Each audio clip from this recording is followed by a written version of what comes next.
Hello friends, welcome to Indian kitchen. ఈరోజు నేను healthy and tasty non vegetarian recipe కొరమీను చేపల పులుసు చేయబోతున్నాను. కొరమీను చేపలు అని ఎందుకు అంటున్నాను అంటే, ఈ చేపల్లో ఒమేగా 3 ఫ్యాటీ యాసిడ్స్ చాలా పుష్కలంగా ఉంటాయి కాబట్టి ఇవి హెల్త్కి చాలా మంచిది. కొరమీను చేపల పులుసు కోసం మెయిన్ ఇంగ్రీడియంట్స్: అర కేజీ కొరమీను చేపలు నేను మీడియం సైజు ముక్కలు తీసుకున్నాను.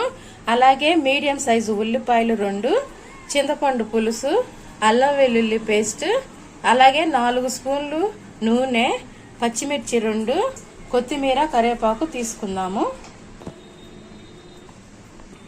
ఇప్పుడు ఒక కడాయి తీసుకొని దీనిలో అర కేజీ కొరమీను చేపలు నేను ఇలా మీడియం సైజుగా తీసుకున్నాను.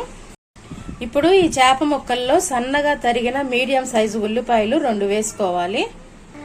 అలాగే సన్నగా తరిగిన పచ్చిమిర్చి 2, అల్లం వెల్లుల్లి పేస్ట్ 2 స్పూన్లు, 1 స్పూన్ సాల్ట్, 1/2 టేబుల్ స్పూన్ పసుపు, 2 టేబుల్ స్పూన్స్ కారం, కొన్ని రెమ్మల కరివేపాకు, అలాగే 4 స్పూన్లు ఆయిల్ వేసుకొని ఈ కారం పసుపు అన్ని ముక్కలకు పట్టేటట్టుగా ఒకసారి కలుపుకుందాము.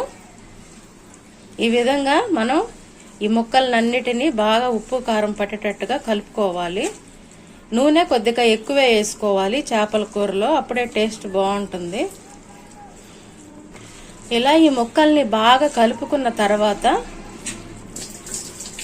దీనిలో నానబెట్టి తీసుకున్న చింతపులుసు పోసుకోవాలి. మనం నిమ్మ సైజ్ అంత చింతపండు నానబెట్టుకున్నాను నేను.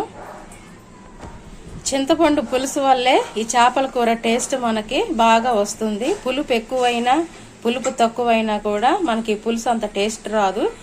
కాబట్టి మనం ఈ పులుపు చెక్ చేసుకొని పోసుకోవాలి చింతపులుసు.